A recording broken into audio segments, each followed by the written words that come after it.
Hey, what's up? Just thought I'd give you a couple of tips from our perspective of what it's been like traveling in Southeast Asia. So we've got a few tips and things that we picked up along the way, and I'm going to share them with you just now. Okay, tip number one: if you're going to be traveling to Southeast Asia, please take the opportunity to travel to more than one country. That way, you benefit from a lot of the low air cost flights around the region. I mean, there's so many differences in the different kinds of countries that we've been to. So your options are like Thailand, Indonesia, Singapore, Malaysia. Just travel around, because some of the air tickets are like ridiculously cheap. You can get stuff as low as even like $30. When it comes to cuisine, in my opinion, local is always better, and we found local to be so much cheaper.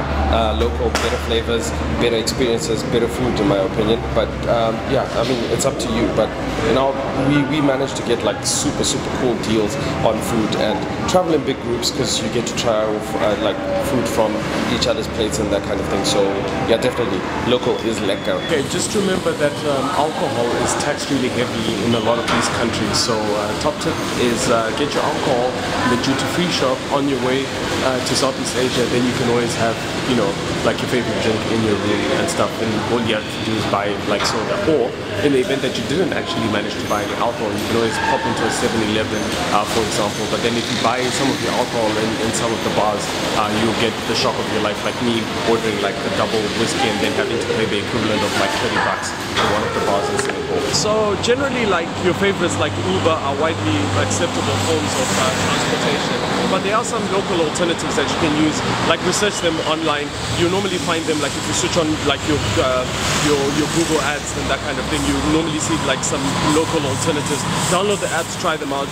You can always gauge how much you're going to be spending on transport, but it's pretty or fairly easy to get around in some of these cities.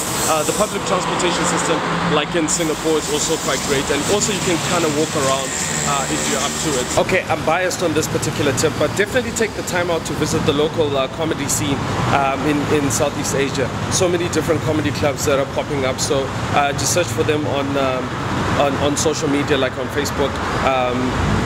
The reason why I say this is because you kind of get a sense of what's happening locally and some of the quirks of the different places that you're traveling to. So visit the comedy club, learn more about what happens in terms of the local quirks and norms. The internet is definitely your friend, so take the opportunity to find out everything that you need to know on the internet. Lots of Wi-Fi hotspots and stuff like that, and make sure that you're booking a hotel that actually does have Wi-Fi, because you're going to need it most of the times anyway.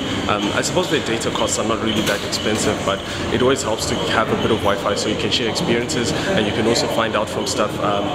Contact other travelers online who've actually been to Southeast Asia. For example, I've benefited a lot from watching a lot of the vlogs online of people that have traveled to Southeast Asia, and I'll also post some of the links to the vlogs that you should follow below, so please also add some suggestions of any tips that you might have of traveling in Southeast Asia.